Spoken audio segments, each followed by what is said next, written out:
Friends, welcome to ए के channel.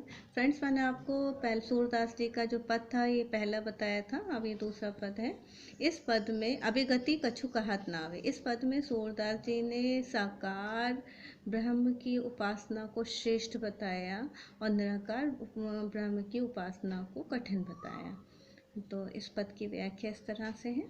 अभिगत गति कछु कहत नावे। अभिगत का अर्थ होता है निराकार, गति यानी दिशा या स्थिति, कछु कहत नावे कुछ नहीं कहा जा सकता।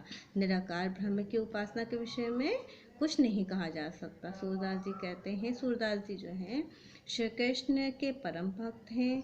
वे कहते हैं साकार ब्रह्म की उपासना को श्रेष्ठ बताते हुए कहते हैं कि निराकार ब्रह्म की उपासना के विषय में कुछ नहीं कहा जा सकता। जो गूंगे मीठे फल को रस अंतर्गत ही भावे। वे कहते हैं जिस प्रकार कोई गूंगा व्यक्ति मीठे फल के रस को हृदय में ही स्वाद लेता है। अंतर्गत का अर्थ होता है हृदय में, अपने हृदय में ही इसका स्वाद लेता है और आनंदित होता है। परम स्वाद सब है सो निरंतर अमित तो शुभ जावे। परम स्वाद इसका अत्यधिक उसके स्वाद का आनंद लेता है, मीठे फल के रस का, और उसको निरंतर अमित तोष उपजावे। अमित तोष उपजावे यानी उसे संतुष्टि मिलती है। इसी प्रकार निराकार ब्रह्म की उपासना के विषय में कहा जा सकता है जिस प्रकार गूंगा व्यक्ति मीठे फल के रस का स्वाद अंदर ही अंदर लेता है, लेकिन उस फल के रस के स्वाद को वह किसी को बता नहीं सकता। उसी प्रकार निराकार ब्रह्म की उपासना करने वाला व्यक्ति अलौकिक स्वाद लेता है, लेकिन वह उसके विषय में कुछ नहीं बता सकता। वह निरंतर आनंद प्राप्त करता है, लेकिन उसके विषय में कुछ नहीं कहा जा सकता। मंदपानी को अगम अगोचर सो जाने जो पावे। ये निराकार ब्रह्म की उपासना मन और वाणी से उस तक पहुँचना। अगम का अर्थ होता है पहुँचना, अगम का अर्थ होता है उस तक पहुँचना कठिन है। अगम का अर्थ है उस तक पहुँचना कठिन है।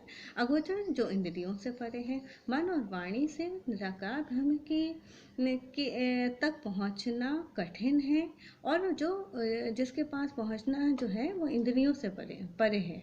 रूप रेख गुण जाति जुगति बिनु निरालम कित तावे। वे कहते हैं निराकार ब्रह्म की ना तो कोई रूप है, ना कोई आकार है, ना गुण है, ना जाति है, ऐसे में ना कोई जुगति है, ऐसे में निरालम, मैं ऐसे में बिना किसी आधार के। निरालम का अर्थ होता है बिना किसी आधार के। धावे का अर्थ होता है दौड़।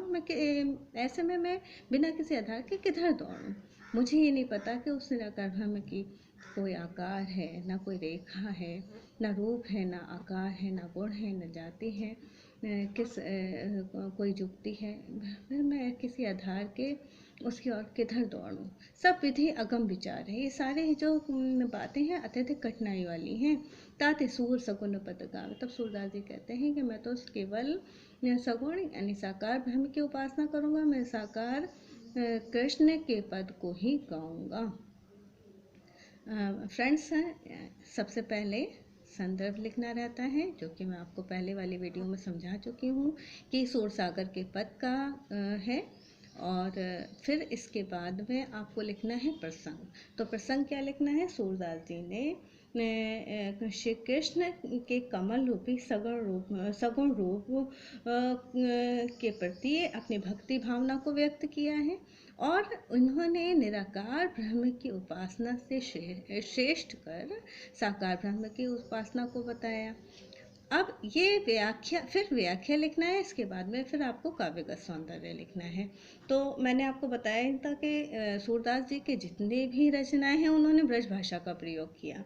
तो इनके इस पद में भाषा जो है ब्रज है, साहित्यिक ब्रज है, शैली मुक्तक है, गुण प्रसाद है, और यहाँ पर भक्ति रस है भक्ति, और छंद गीतात्मक है, क्योंकि गीतात्मक है, गीत की तरह ही इसे गाया जा सकता है। शब्द शक्ति लक्षणा है।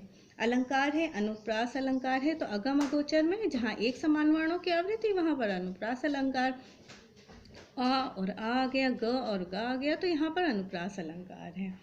और यहाँ पर इस पद में सूरदास जी ने निराकार ब्रह्म की उपासना से श्रेष्ठ कर साकार ब्रह्म की उपासना को बताया। धन्यवाद फ्रेंड्स, मेरी वीडियो समझ में आई हो तो आप मुझे ज़रूर बताएं, कमेंट बॉक्स में ज़रूर लिखें। और मेरी वीडियो को लाइक कीजिए, सब्सक्राइब कीजिए और शेयर कीजिए। धन्यवाद।